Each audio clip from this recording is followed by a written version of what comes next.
আসসালামু আলাইকুম প্রিয় শিক্ষার্থীরা, আশা করি তোমরা অনেক ভালো আছো। এই ভিডিওতে আমি দৈনন্দিন কাজে বাস্তব সংখ্যা যে অধ্যায়টা রয়েছে সেই অধ্যায় থেকে আলোচনা শুরু করব। তো তোমরা যারা অষ্টম শ্রেণীতে আছো এই অ্যাপটি ডাউনলোড করে নেবে। এটির লিংক ডেসক্রিপশন বক্স এবং কমেন্ট বক্সে পিন করে দেওয়া হলো। এটি তোমাদের কাছে থাকলে যে কোনো সময় তোমরা বইগুলো পড়তে পারবে, যে কোনো স্থান থেকে অফলাইনে। তো দেখো, এখানে বলা আছে প্রতিদিন নানা কাজে আমরা বিভিন্ন রকম সংখ্যা ব্যবহার করে থাকি। সংখ্যাগুলো হতে পারে বাস্তব সংখ্যা, মূলদ সংখ্যা, অমূলদ সংখ্যা, পূর্ণ সংখ্যা, ভগ্নাংশ সংখ্যা, ধনাত্মক, ঋণাত্মক, দশমিক, মৌলিক, যৌগিক, প্রকৃত, অপ্রকৃত, মিশ্র, সসীম, অসীম ইত্যাদি। এগুলো আমরা দৈনন্দিন কাজে ব্যবহার করে থাকি।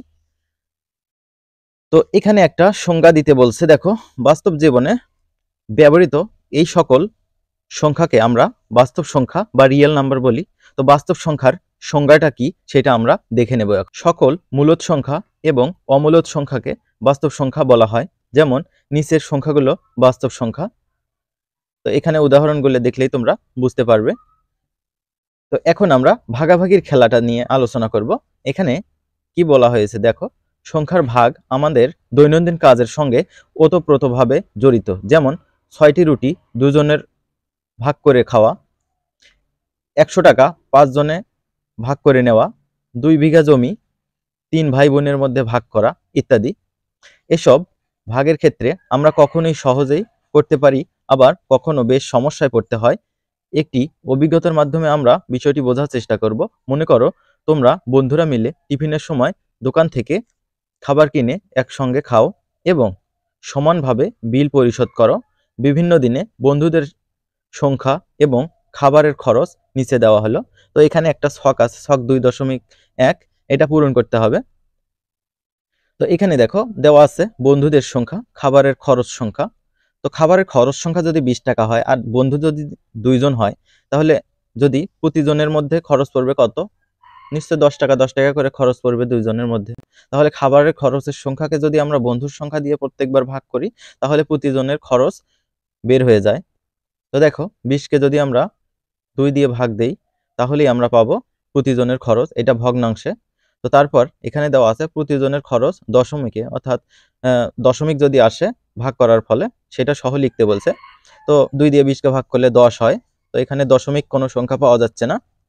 তো এভাবে এই ছকটা আমরা পূরণ করব। এখন এখানে 42 টাকা আছে খাবারের খরচ, বন্ধুর সংখ্যা 4 জন আছে, তাহলে প্রতিজনের খরচ নিশ্চয় বের করতে গেলে 42কে 4 দ্বারা ভাগ করতে হবে, সেটি এখানে করিয়ে দেখানো হয়েছে।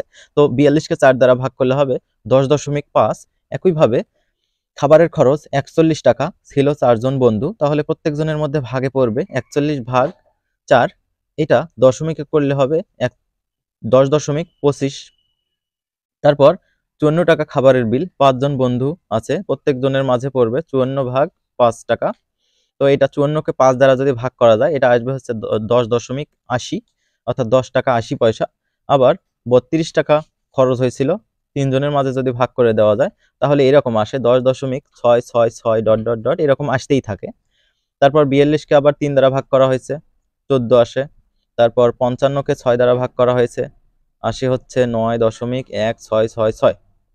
আবার 60কে 7 দ্বারা ভাগ করা হয়েছে, দেখতে পাচ্ছ এখানে, তো আসে 8.5714285। এভাবে আসতেই থাকে আর কি, এভাবে আসতেই থাকে।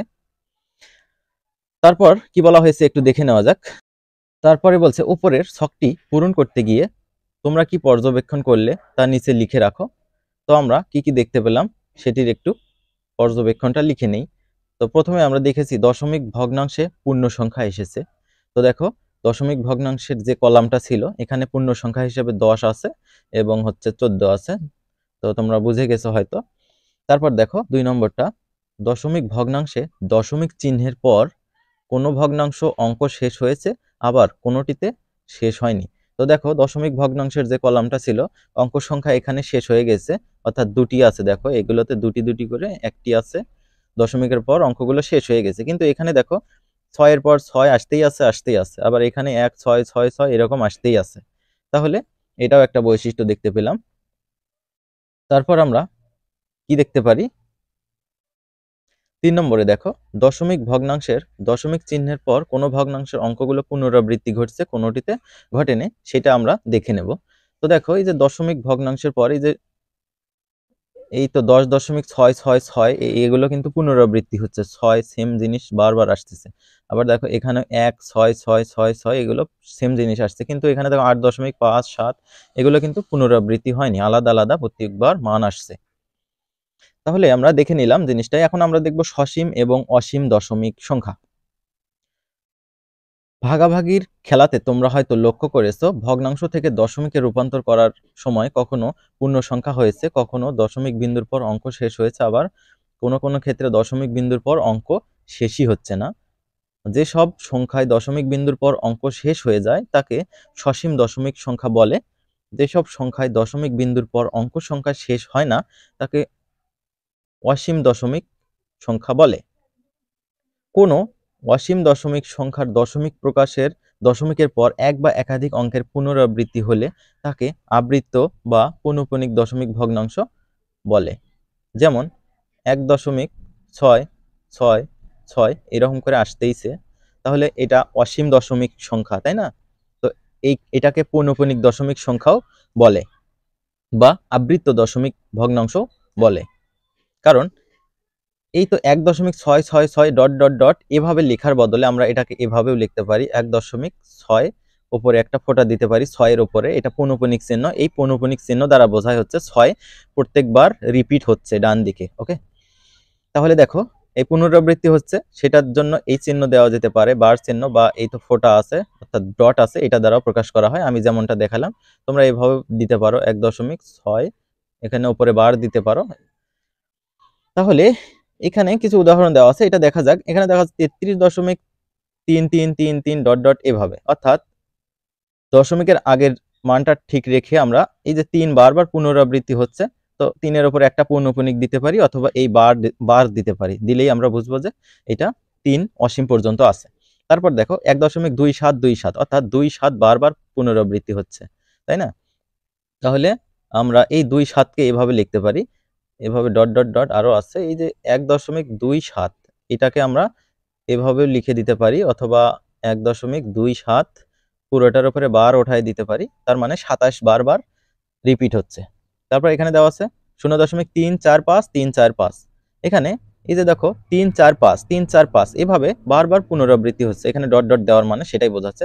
তো দেখো 0.345 এটি তো বারবার পুনরাবৃত্তি হচ্ছে, তাই না? তাহলে এটার উপরে বার দিলেও বুঝতে পারবো যে 345 অসীম পর্যন্ত আছে। অথবা তোমরা এটাও দিতে পারো 0.345, প্রথমে একটা পৌনঃপুনিক শেষে একটা পৌনঃপুনিক দিতে পারো, আর মাঝে পৌনঃপুনিক দেওয়ার প্রয়োজন নাই, শেষে আর সামনে দিলেই চলবে, তার মানে মাঝে পৌনঃপুনিক আছে। ওকে, তাহলে এখন আমরা মূলদ সংখ্যা দেখব বা রেশনাল নাম্বার দেখব। তোমরা হয়তো লক্ষ্য করেছো ভগ্নাংশকে পি বাই কিউ আকারে প্রকাশ করা যায়, অর্থাৎ ভগ্নাংশ দুইটি পূর্ণ সংখ্যার অনুপাত।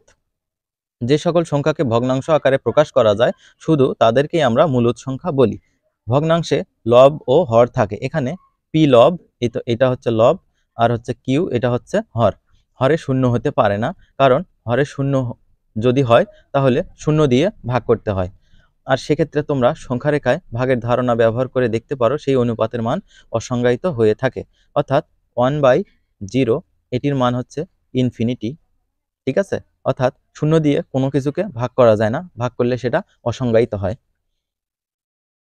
দেখো তারপর বলা আছে যে সকল সংখ্যাকে পি বাই কিউ আকারে প্রকাশ করা যায়, যেখানে পি ও কিউ পূর্ণ সংখ্যা, কিন্তু এই যে নিচে হর যেটা আছে সেটা কখনো কি হতে পারবে না, নট ইকুয়াল 0, শূন্য হতে পারবে না, তাহলে কিন্তু ইনফিনিটি বা অসীম হয়ে যাবে, তাদেরকে শুধু আমরা মূলদ সংখ্যা বা রেশনাল নাম্বার বলি। তো এখানে একটা একক কাজ আছে, এটা আমরা করব। তো একক কাজের প্রথমে বলা হয়েছে শূন্য কি মূলদ সংখ্যা, মূলদ সংখ্যা হলে পি কিউ আকারে প্রকাশ করো। তো এখানে দেখো শূন্য মূলদ সংখ্যা, কারণ শূন্য একটা পূর্ণ সংখ্যা। শূন্য কি পূর্ণ সংখ্যা, পূর্ণ সংখ্যার সংজ্ঞা কি, শূন্য সহ সকল ধনাত্মক ও ঋণাত্মক সংখ্যাকে পূর্ণ সংখ্যা বলে। আমরা জানি পূর্ণ সংখ্যায় হর সবসময় 1 হিসেবে থাকে, তাহলে শূন্য যদি হয় তাহলে শূন্যের একটা হর আছে, তাহলে শূন্যের নিচে 1 আমরা অনায়াসেই লিখতে পারি। এই কারণে দেখো শূন্য সমান লেখা যায় 0/1। তো এখানে এই শূন্যকে পি যদি বলি আর এই অনকে যদি আমরা কিউ বলি, তাহলে আমরা বুঝতে পারলাম যে পি বাই কিউ আকারে প্রকাশ করা গেল। তো সেটি মূলদ সংখ্যা। তারপর পরে বলা আছে কি, যে কোনো পূর্ণ সংখ্যা কি মূলদ সংখ্যা, মূলদ সংখ্যা হলে পি বাই কিউ আকারে প্রকাশ করো। তো খ নম্বরের উত্তরটা দেখে নাও, যে কোনো পূর্ণ সংখ্যা হচ্ছে মূলদ সংখ্যা, কারণ পূর্ণ সংখ্যার হর সবসময় 1 হয়। উদাহরণ একটা দেওয়া হয়েছে, 3 একটি পূর্ণ সংখ্যা। 3কে ভগ্নাংশ আকারে প্রকাশ করা যায়, অর্থাৎ 3/1 লেখা যায়। তো এটা তো সবাই মনে হয় জানো তোমরা, পূর্ণ সংখ্যায় হর সবসময় 1 থাকে। যেমন 5 বা 50 আছে তোমার কাছে একটা সংখ্যা, তো 50-এর নিচে হর হিসেবে সবসময় 1 থাকবেই। তো তারপরে বলছে সসীম দশমিক সংখ্যা কি মূলদ সংখ্যা? সসীম দশমিক সংখ্যা কি মূলদ সংখ্যা? 0.21, তারপর 2.01 সংখ্যাকে পিকিউ আকারে প্রকাশ করো। তো আমরা এটা দেখব, সসীম দশমিক সংখ্যা এটা হচ্ছে মূলদ সংখ্যা, কারণ প্রতিটি সসীম ভগ্নাংশকেই p/q আকারে প্রকাশ করা যায়। প্রথম সসীম ভগ্নাংশটি 0.21, তাহলে 0.21 এটাকে আমরা যদি দশমিক উঠিয়ে দিই, দশমিক উঠিয়ে দিলে নিচে 1 দিতে হয়, দশমিকের পর 2টা ঘর আছে তাই 2টা শূন্য দেব। তো এখানে দেখো দশমিক উঠে গেছে, সামনে শূন্য উঠে গেছে, 21 থাকে, তাহলে 21/100 এটা আমরা ভগ্নাংশে প্রকাশ করতে পারি। এটা অবশ্যই মূলদ। তো দ্বিতীয় সসীম ভগ্নাংশটা দেখো 2.01, তো দশমিক উঠে গেলে 1 হয় নিচে, দশমিকের পর 2টি ঘর তাই 2টি শূন্য দেব, তাহলে দশমিকটা উঠে গেলে থাকে হচ্ছে 201। তো এটিও p/q আকারে প্রকাশ করা গেল। আশা করি তোমরা এই কাজগুলো বুঝতে পারতেছো। তো তোমরা কোন কোন স্কুল থেকে এই ভিডিওগুলো দেখতেছো, তোমাদের রেজাল্ট কেমন হয়েছে এই বছরে, তোমরা অবশ্যই কমেন্ট বক্সে জানাতে ভুলবে না। তো এবার দেখো, এবার বলো তো পৌনঃপুনিক দশমিক সংখ্যাকে কি ভগ্নাংশ আকারে প্রকাশ করা যায়? এসো চেষ্টা করে দেখি। এখানে আমরা অজানা রাশির একটুখানি ব্যবহার শিখব। এখানে সমস্যা 3 দেওয়া আছে। এখানে দেখো 0.3 পৌনঃপুনিক দেওয়া আছে। 3 পৌনঃপুনিক বলতে বোঝায় 3 ডান পাশে অসীম পর্যন্ত আছে। তো এটা সমান লেখা যায় 0.333, এই অসীম পর্যন্ত 3 আছে, সংখ্যাটিকে ভগ্নাংশ আকারে প্রকাশ করো। তো এই জিনিসটাকে আমরা ক ধরে নিয়েছি। এখানে দেখো ক সমান 0.333 ডট ডট ডট ইত্যাদি। তাহলে দেখো উভয় পাশে 10 দ্বারা গুণ করা হয়েছে, তাহলে ক কেও 10 দ্বারা গুণ করা হয়েছে, ক এর ডান পাশে এই মানটাকেও 10 দ্বারা গুণ করা হয়েছে। তো 10 দিয়ে যেহেতু এখানেও গুণ করা হবে, তো এই দশমিকটা ডান পাশে চলে যাবে, 3-এর পর যাবে, তাহলে হবে 3.333 ডট ডট ডট ইত্যাদি। তাহলে দেখো দুটি জিনিস হয়েছে, ক সমান 0.333 অসীম পর্যন্ত, আবার 10 সমান 3.333 অসীম পর্যন্ত। তো এই পরের মানটা থেকে আগের মানটা বিয়োগ করা হয়েছে, তাহলে এই যে বাম পাশের মানগুলো আগে বিয়োগ করে নেব। তাহলে এই যে 10 থেকে ক বিয়োগ করা হয়েছে, আবার ডান পাশের গুলো এখন বিয়োগ করব, এগুলো বিয়োগ করব। তাহলে ডান পাশের গুলো বিয়োগ করা হয়েছে, তো বিয়োগ করার 10 ক থেকে 9, একটা ক বাদ দিলে 9 ক হয়, তাহলে এইটা থেকে এটা যদি বিয়োগ করি আমরা তাহলে পাবো 3। ওকে, তাহলে বিয়োগ করার ফলে 9 ক সমান 3 পেয়েছি। তাহলে ক সমান আমরা পেতে পারি, এই যে 9 গুণ আছে বাম পাশে, এটা ডান পাশে গেলে এটা ভাগ হয়ে যাবে, তাহলে এটা হলো 3/9। তাহলে উভয়কে 3 দ্বারা ভাগ করা যায়, 3 একে 3, 3 3 9, তাহলে 1/3 হলো। তাহলে আমরা এই যে 0.333 ডট ডট ইনফিনিটি পর্যন্ত যে মানটা ছিল এটাকে আমরা দশমিক আকারে প্রকাশ করলাম, 1/3 হলো। তাহলে এখান থেকে বোঝা যায় 0 সকল পূর্ণ সংখ্যা, সসীম দশমিক সংখ্যা এবং পৌনঃপুনিক দশমিক সংখ্যা মূলদ সংখ্যা। আশা করি তোমরা বুঝতে পেরেছো। তো পরের ভিডিওতে আমরা এই একক কাজটা নিয়ে আলোচনা করব। তো তোমরা চ্যানেলটা সাবস্ক্রাইব করে না থাকলে অবশ্যই চ্যানেলটা প্লিজ সাবস্ক্রাইব করে দেবে। রেগুলার ভিডিও পেতে অবশ্যই তোমরা বেল বাটনে প্রেস করে দেবে, তাহলে তোমাদের কাছে একটা নোটিফিকেশন চলে যাবে।